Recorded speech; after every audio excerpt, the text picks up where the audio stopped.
Welcome, everybody, and thank you for joining us in Breakout Session 3. It is an honor that I get to introduce this next presenter.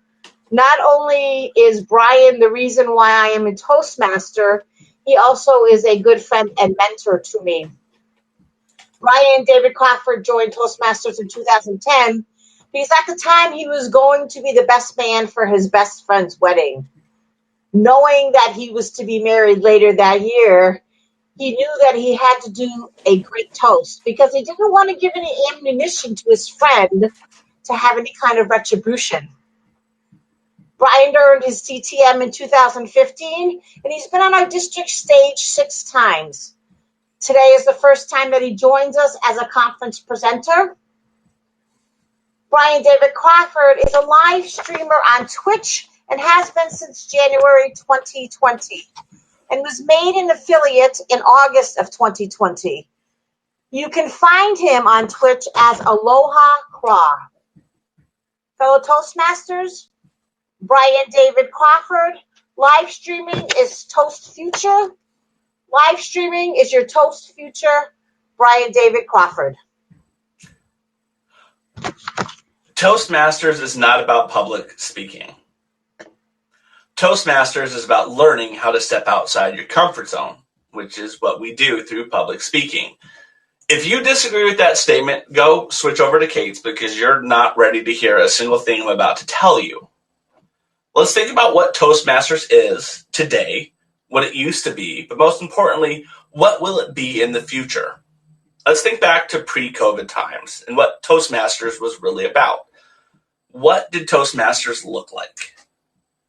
You went to a meeting. You sat in a room. People clapped. People spoke. Sometimes people walked to the front of the room slowly so that they would be able to let the applause linger a little bit. I mean, admit it, you know Toastmasters who do that. Now, think about what Toastmasters was like as soon as we went virtual because of COVID. Some clubs dove in right away. They're like, cool, let's do this. Some clubs said, you know what? This pandemic thing is not going to be a big problem. It's going to take its sweet time. We'll wait this out, right? Admit it. You know of at least one club who took at least 2 to 3 months before they met. And I know this because I saw the emails from district coaxing us. Give us your information about your Zoom meeting.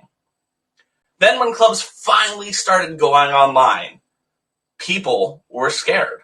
They didn't know what to do. They turned on their webcams. Some people opened up a phone. And the biggest fear that everyone had was whether or not we were going to get Zoom bombed by someone in the process. Once we actually got over that fear, we started communicating online. And for most of us, this was the first time we ever did anything electronically. Think about how that felt, those first couple of meetings. What did it feel like? How painful was it? When people would start, and they would go, Brian, you're muted. And they'd go,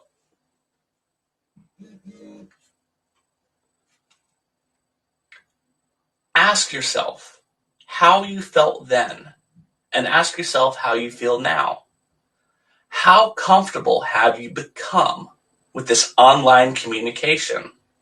Because ultimately, if we think about what Toastmasters is about, that first statement that I said, that Toastmasters is not about public speaking.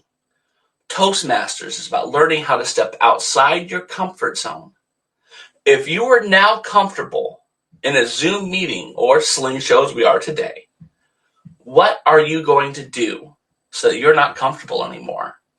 And the reason I ask this is very important because there's a lot of valid reasons why you want to be comfortable. Comfortable is comforting. You feel like you can do this. It's not anxiety producing. We've all gone through this collective traumatic experience for the last 15 months. Comfort is very much an important thing for us. I mean, let's be honest. If they would say, like, hey, do you want to go to the World Series game and sit next to someone who's coughing? How many of you guys are going to raise your hand and say, this sounds like a good idea right now? Sorry, that's the truth. So comfort, there's value to comfort. But you're not going to grow if you're comfortable. You're going to remain complacent. You're going to remain stagnant. And there's value to it, like I said. But if you want to grow as a communicator, you want to become a better communicator, you want to become a better something, you have to become uncomfortable. So what are we talking about today is we're talking about what I believe every Toastmaster needs to start doing.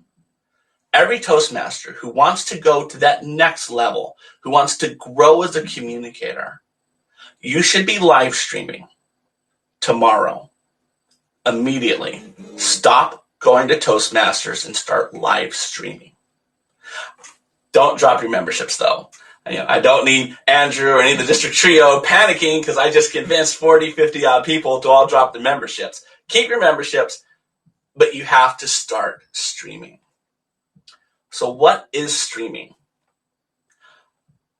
The best way to describe it is we all know what watching Netflix looks like. We all know what watching Hulu or Amazon Prime or something like that, YouTube. Live streaming is like watching that, except it hasn't been made before. It's actually live. It is currently happening. Live streaming used to be webcam websites back in the day, but it really took off in 2008 when a man named Justin Kahn decided he would put a webcam on top of his hat, walk around San Francisco like he was Truman in the Truman Show. And people could watch him online, and people could send him messages, and people knew where he was because they could see it. And yeah, that's kind of what live streaming started. Justin started his website, justin.tv, as opposed to .com.tv, and it blew up. It became this massive overnight success. And before you knew it, other people had joined his service and were doing the same. Then people started doing something a little differently. They didn't feel comfortable strapping a webcam to themselves and walking around throughout their day. There's some privacy concerns there. But people started broadcasting themselves to Justin's website, doing other things. And sooner or later, that actually became more popular than his live streaming site was. The site that they created was called twitch.tv, the leading live streaming website in the world. There are so many people doing this, it's kind of scary. Other websites are trying to get in on the program. You have Facebook who's doing it, Instagram is doing it, YouTube is doing it. But when at the end of the day, they're all conceptually selling you the same concept.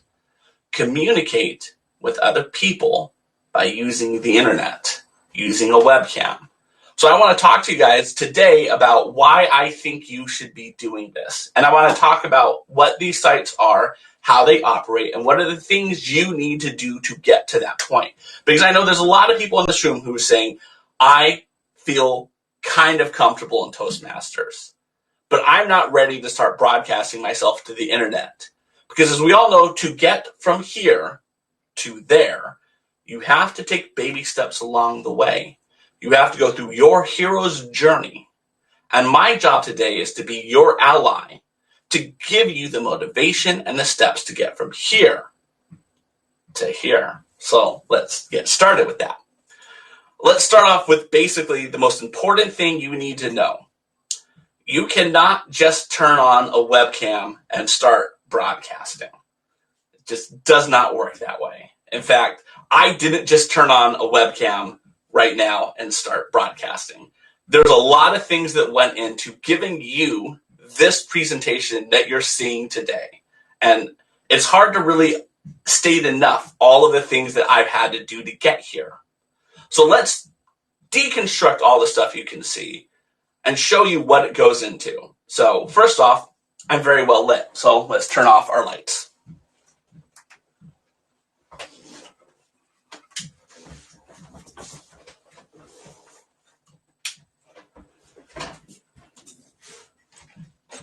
This is what a webcam normally looks like.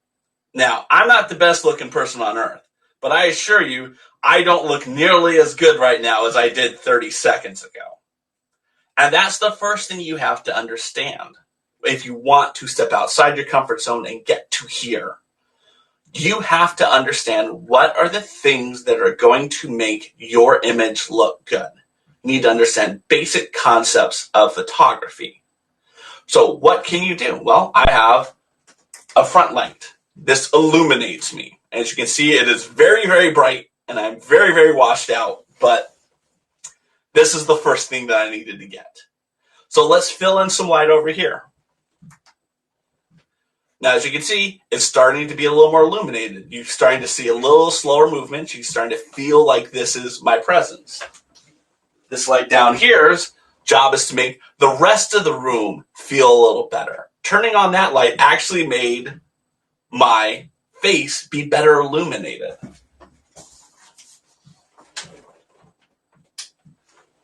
That light back there, which you probably didn't even know was back there because I'm covering it with my chair. I put that light right there for a reason because you can't see it there. But now my room feels a lot better. It feels a lot more alive. It feels much more colorful and full and vibrant. That is the first step you have to recognize. What are the things you're going to do to take that drab, dreary image we see when we look at all the other people in our Toastmasters meeting to looking like this? Handsome, beautiful person. So the first thing, yes, exactly. Jackie Kessler said it right. Control the environment and how people see you. Molly has a good question. How do I not get the lights reflected on my glasses? So this is my eye level, and it's directly level with my camera. My lights are above my eye level. If you want to see me reflect them, there you go. That's the difference. You can see the reflections right here on the tops and bottoms. It's about understanding where the light is being shown and doing that. And this has to be very expensive. These 4 lights cost me a combined $40. I got them off Amazon. They're cheap and easy. If you want to go even cheaper, you can get a couple of LED bulbs, connect them to some table lights. You just have to fill your environment in front of you and behind you so that you have depth of field. That's what you have to do if you want to have a good picture. You got to know where the light is going. Yes, it's very cheap these days. It's very, very cheap. You can buy $200 lights. Don't get me wrong. If you got some money to burn, you can get very down an expensive rabbit hole. But if you want to go cheap, just go to Amazon, type LED lights, and you can get a 2-pack for $30. And if you watch the deals, you can get a 2-pack for $20. That's the first thing you have to think about. The next thing you're looking at is, and hopefully you can see these things in the screen, but you'll notice that it's not just a picture of me. We have this right here. This is something that I've put on my screen very specifically for when I am broadcasting on Twitch. It is an animated box that shows the pictures of the games that I'm coming and the days that I'm going to be playing them. And it just plays in a loop over and over so that when people watch my stream, they can see what they can expect in the future. The reason I do this is so, like when you watch Fox or NBC and you're watching the football game, down in the corner you see the animation, the Simpsons are coming up at 8/7 Central, or maybe 60 Minutes is coming on after the game and there's going to be this interview. That's promoting something that's coming up. I've put this into my stream. You can see down here, this is my logo for my stream. And down beneath here, these are all of my social media accounts and how people can get a hold of me. This information is displayed on my stream at all times so that people can see and they can gather this information. They can contact me and they can get a hold of me and they can subscribe to the channels that I'm a part of. Because at the end of the day, live streaming is one small portion of the true growth opportunity that content creation can be a part of. So let's talk through what all the other stuff. What is the name of the tool technique? You're going to have to be a little more specific, Andrew. Is the box and scroll industry best practice or something, or you started doing it working? So actually, that's kind of my favorite thing about live streaming. If you only stream and don't watch anyone else, how will you know what other people are doing? Imagine going to Toastmasters and only speaking. As soon as your speech is done, you walk out of the room.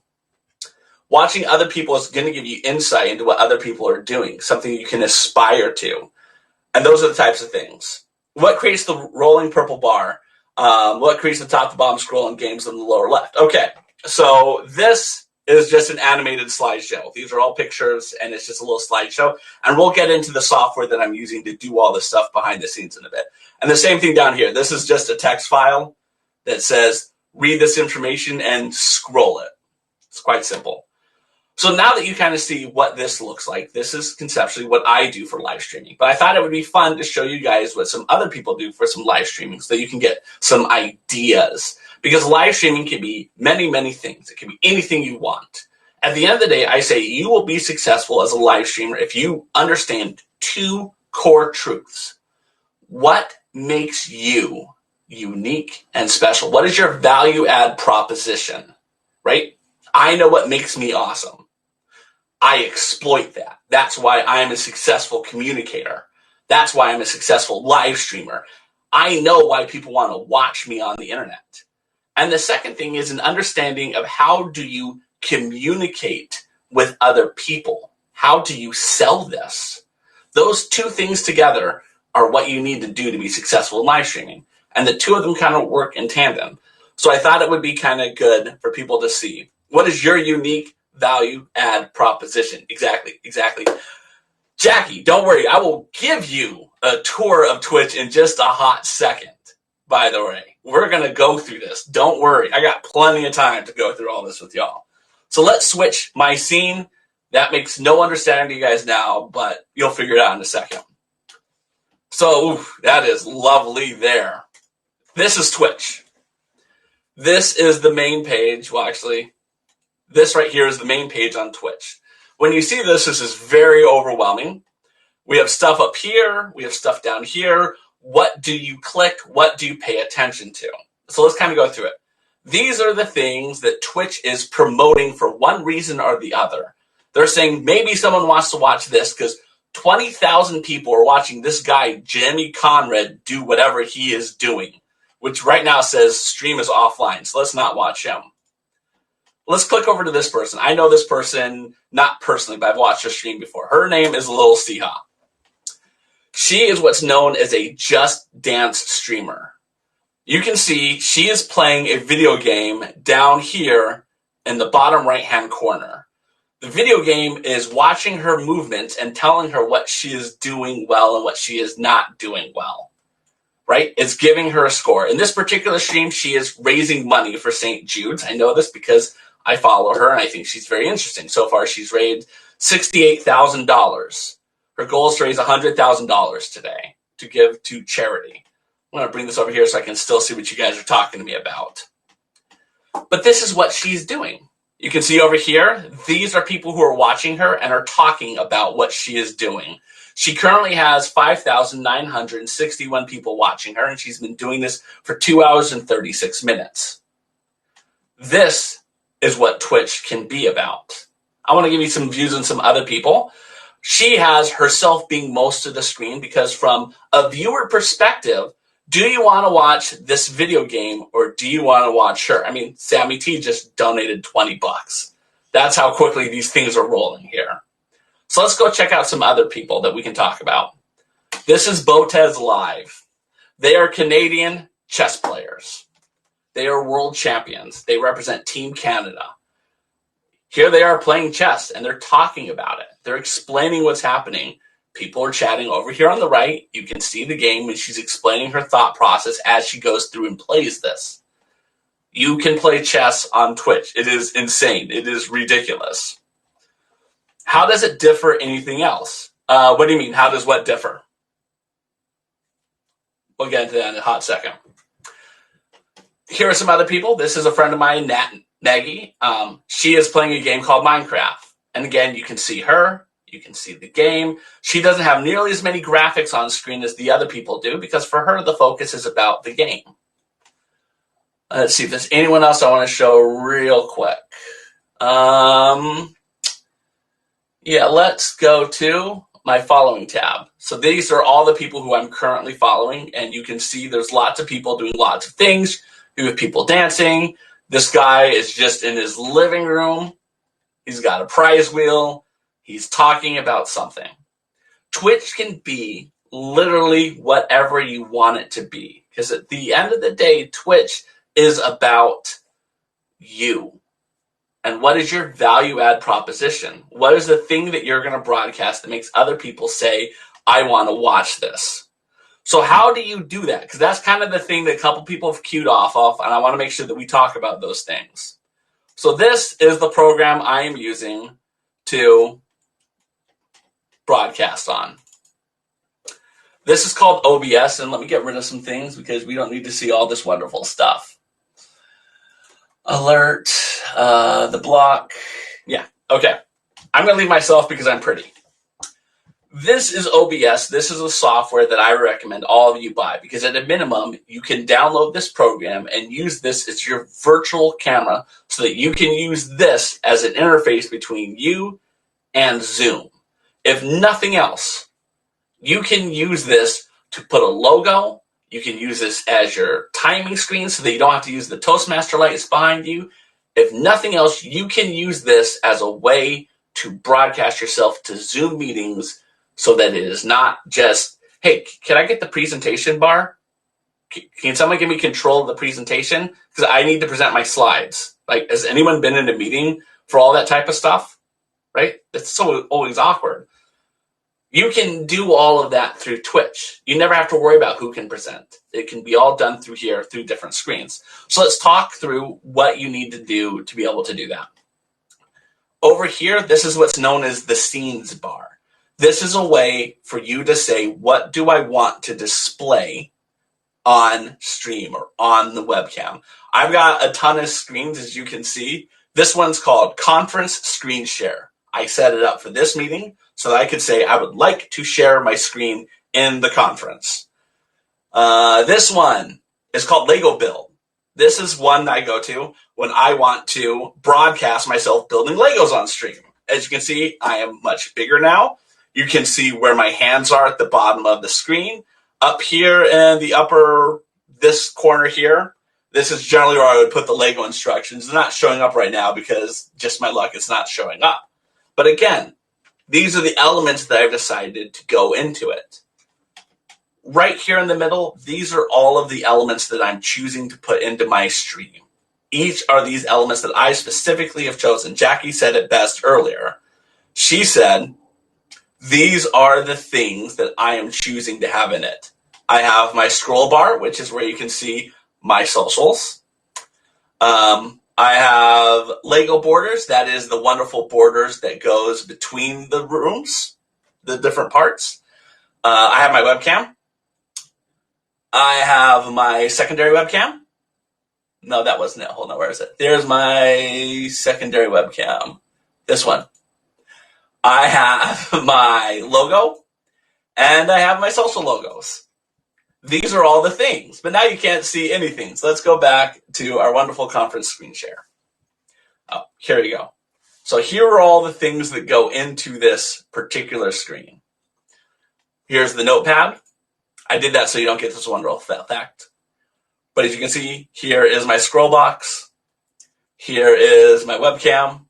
I'm saying turn these things on, include them in it, and that's what is going to allow people to see what's happening. You have an audio mixer so that you can control your audio levels in case you want to be able to talk a little quieter. This isn't really working right now because I was having a hard time connecting. So let me show you this. It's a whole thing. But that's part of the fun of streaming, is that you're going to have to learn in real time how to do these things. You're going to have things that don't work right, and you have to work through the problems. But this is conceptually what it is. You just take your elements that you want to have as be a part of your screen, and you add them in by clicking a plus button, picking what type of object it is, and adding it in. It's quite simple because University Google is a thing, and you can do that. So let's get back out of this, get back to the just chatting, so I can bring this over here, and I can read back to what's going. The slingshot box in your presenter views, yeah, it's blocking some of the information. I've tried messing with it. It was becoming a little more challenging than I would have liked it to have been. But that's conceptually what this is all about. It's about understanding what are the elements that go into it. So I thought it would be a good idea if I could share a notepad with you guys, and I could give you guys some important information to help you understand what you need to do. So let's talk about the different sites you can have. You have Twitch.tv. this is, in my mind, the premier website for you to use to do it, because this is a website that is designed for live streaming. Other sites like Facebook have it, other sites like YouTube have it, but when you think about why you would go there, they have all this other information that are out there. It is very hard to find someone on Facebook who is live streaming, because Facebook also wants you to read news articles and see pictures of babies and like things and do these other things. Facebook is great to streaming to the people who you already know. Twitch is great for having people find you who don't know you. There you go. 1, get OBS. 2, life changes. 3, profit. Exactly. 100% agree with that. Other websites that would be good for this type of thing. So we have Facebook Live. We have YouTube. Those are other ones that you can use. When I think about what is the value for me as a growth perspective, what have I gained out of this experience? It's making me be challenged to do something better and be creative and try things I normally hadn't tried before. And that is why live streaming has always been much more challenging than Toastmasters ever has been. So that's what I want to push you guys to do today, is to think about what it is that is going to make you want to step outside your comfort zone. Because you can start streaming, but how are you going to keep growing? What's that next level you're going to do? Are you going to start playing a video game on stream? Are you going to play a video game maybe you're not comfortable on stream? You can do anything you want. I've cooked food on stream. I've changed oil on stream. I fixed my garage door on stream. It's all about taking these concepts of what can you be challenged to do, what can you be inspired to do, and then actually working to figure it out. Like the Lego build scene. That's the perfect example of me having to figure out a problem. I wanted to build Lego on stream. That was awesome. Jackie, yes, you do know what your unique value proposition is and what to offer. And I'll give you the easiest way to know that.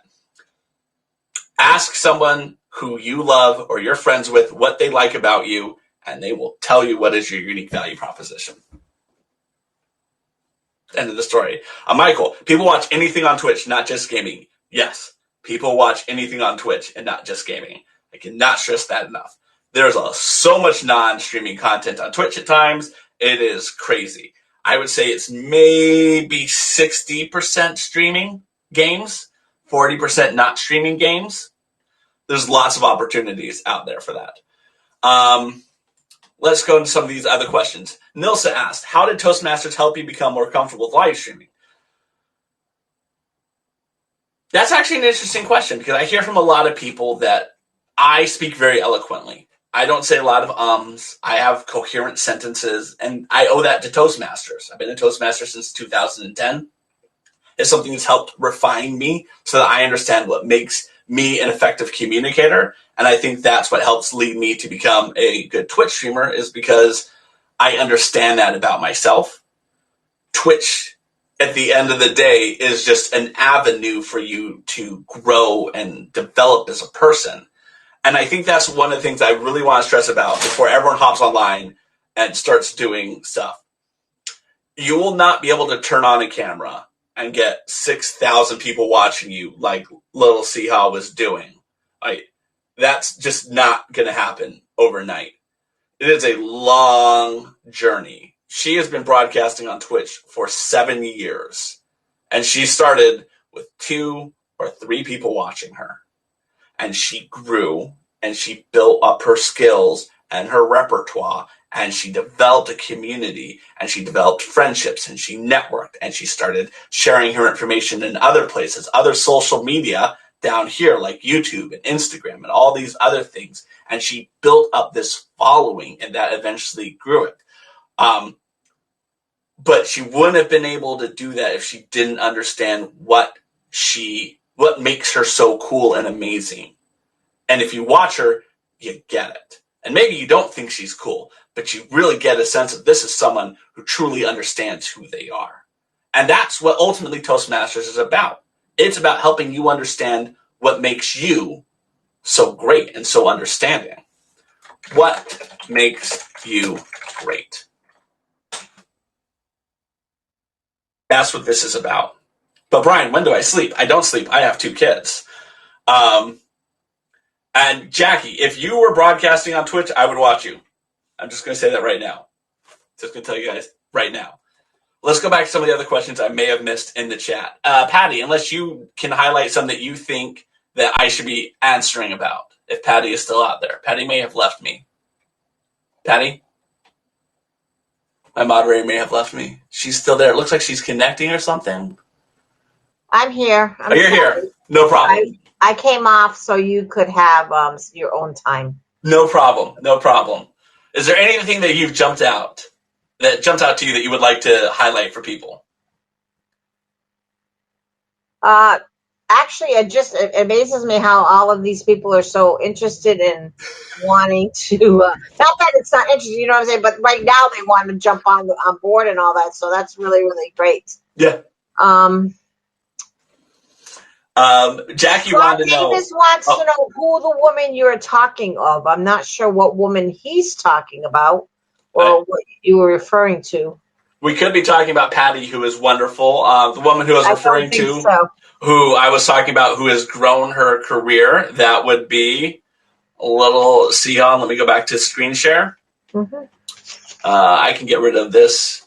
That would be this person who has grown her career to the point where 6,000 people are watching her dance. And look, in the 5 minutes we're talking, she's raised an additional $2,000 for St. Jude. Oops, she just said a bad word. Brian, can you answer for me? I know in your when I did your opening, you told me that you've been live streaming since January of 2020, but you were an affiliate as of August. What does that mean, being an affiliate? I'm just curious. Affiliate means I make money doing this. You can live stream and just do it for fun, and it's a great way to grow. Becoming an affiliate means you've reached certain benchmarks in terms of number of people who have said they want to follow you, some number of people who are currently watching you, number of hours streamed, yada, yada, yada. It's basically how good are you? Well, how many people are watching you to make it worthwhile for Twitch, which is an Amazon subsidiary, to be willing to give you money to continue to do what you're doing. It's the best way to kind of put it. Someone who's big can make a lot of money. Mm-hmm. Someone who's small like me, I make about 10 to 15 bucks a month. So from a number of hours I'm streaming a month, I'm making very, very low wages. Mm-hmm. But that's $10, $15 a month I wasn't going to have any other way. Right. You do have another question. Yeah. Could you tell people how long it takes to learn OBS Studio? I just started to play, like my scroll keeps going. I just started to play, but would love to have a group class if anyone else is interested. Yeah. So like anything, it comes to how much time you're willing to invest in it. OBS initially, if all you're going to be doing is broadcasting your webcam, it's not hard to do. There are hundreds, if not thousands, of people on YouTube who've built entire careers on teaching people on how to do this. And so I think the best way to figure out how to do something in OBS is not to break out a help document, but is simply to Google what you want and just wait for the internet to give you your answer. If you want to do some shortcuts, you can pay people to set up your OBS. You can pay people to do your logos and all the other things that go into it. I have made a promise to everyone on my stream that every single thing on my stream has been created by me. I may be Googling how to do it, but it's at least my original work. So that's the type of stuff that's in there. Thank you. So Jackie wanted to remind everybody that tax day is Monday, and no thank you, Jackie. And she also wanted to say, that's more money than she makes for a self-published book, so you have the first round. Oh, I will definitely buy you around one of these days. And the thing I would point out to it is, if you are going to go down the route where you're becoming an affiliate, and not to offer tax advice because I'm not an accountant, but you should hire an accountant, look into getting what's known as an LLC so that you can write off the equipment that you're using for your Twitch career and offset the losses that way. Because believe me, I've spent way more money on things for Twitch than I have made off of Twitch. Right. Sad but true. And then also, Kathy Kittle just wanted to remind everybody that there are some media podcast electives out on some of the paths. Mm-hmm. This may be something that you could use for one of your paths. And exactly, and I think that is one of the great things about Pathways compared to the legacy system is that Pathways has things like this built into it. It can be, realistically, any Pathways project could be done with live streaming. But at the end of the day, they do have stuff that's designed around online communication, and I think it's a great way to get your foot in the door and get started doing it. Right. And Nilsa did ask you how Toastmasters helped you live stream. Did you already answer that question? I had. So I think Elizabeth is asking, I wonder if any Toastmasters Club live stream on Twitch. I don't know of any who do. I actually have been working with some other streamers who I've met who are Toastmasters about getting we're calling it Twitch Masters, but the idea being that we would have Toastmasters designed specifically for Twitch people. The concept is that while the Toastmasters has a lot of value, it isn't really baked into it. When's the last time in one of the evaluations you heard someone say, Patty, I love your speech, but your background is lacking. Why are you going with the brown walls? What can you do to get some LED lights? What can you do? There's a certain aesthetic that people who are going for in live streaming that we in Toastmasters always gloss over when we talk about evaluations of people's speeches, because we want to have the evaluation be about the speech and not the speaker and not the content. Whereas I think from a Twitch perspective, from a growth perspective, we have to make it about all the elements about what you're doing. Right. So you have a few people that like you're buying it and they want to call it Twitch Masters. You got 3 or 4 already signed up there, Brian. So you may want to get a little group together and brainstorm it out there. If I get like 5 or 10 more people, I think we have enough for a charter at this point. Can you use OBS to use within Zoom? Yes, I do all the time. Yes. I can't remember the last time I didn't do it. If you want to do it, let me do a screen share. Your time cards OBS that you use on Zoom? Yeah, so my time cards are a website that I use, and what I just do is I do share screen and share a portion of the screen, and it's a website. It's awesome. Let me put it into the chat for you guys, because I highly recommend you use that for your time cards. I love my time cards. They're the best. Boom. This is what I use for time cards. Andrew, I'm all for them opening their own special club on Twitch. That'll get us another club going. If nothing else, if you walk away from this and say, I'm not ready to broadcast myself on Twitch, because again, it can be very panic inducing. It can bring up a lot of social anxiety. Mm-hmm. I was talking last night with this wonderful girl, Kenna, who I know, she's in upstate New York. And we were talking because my stream was over and her stream was on. And she was talking a lot about the self-doubt that she feels broadcasting. And she said she goes through this every couple of months where she's broadcasting and she's like 2 people watching her. And she asks herself, what is she doing wrong? And she struggles with that. And that's what a lot of people doing this go through. You know, you watch someone like Little Seahar and 6,000 people, and she's probably up to $72,000 raised for St. Jude. It's a great charity. We all should donate. But then you ask yourselves, what is she doing that I'm not doing? Why does everyone want to watch her and not me? What it is special about that? I don't think anyone looks at Little Seahar and thinks that. But when you see someone who's got like 10 streamers, and you're like, why is everyone watching them and not watching me? Where are the people who care about me? It can be stress-inducing. So I want to make sure I throw that out to you guys. But that's why I always tell everyone, and I say this the same thing with Toastmasters, because people always ask me about my shelf of trophies, which is behind the camera. That's why you can't see it. You should always compete against yourself. Every time that I've won a speech contest and I feel like I didn't do my best, I'm disappointed in myself. Every time I've lost a speech contest, but I know I nailed it, I am proud of myself. And anyone who's in the room who has known me a long time, remembers a speech I gave called How to Open a Banana. And the sheer number of people who 5 years later still tell me I changed how they opened a banana makes me so proud of that. I could win the international speech contest on the world level and not feel as proud of that speech as I do about the banana, because people open a banana differently because I showed them they were doing it wrong. So, yes. Okay. Go ahead. I know we're running out of time here, and Andrew did have a question, and a couple people said, can you answer that? And he wanted to know, how do you get Slingshot? Oh, dang it. How do I get Slingshot to pick up the feed from OBS instead of just the live camera? So let me do that from a screen sharing perspective so I can show you guys how that looks. Let's get our white back on. All right, so over here, and please tell me if you guys can't see it. You probably can't because I need to move my camera. We see your notepad. Okay, so over here, you can see the controls. You can see start streaming. This is the button I would click if I want to start broadcasting live to the internet. I have virtual camera. This is what OBS is. This is what Slingshot and Zoom is doing. They're reading a virtual camera that I have created from OBS.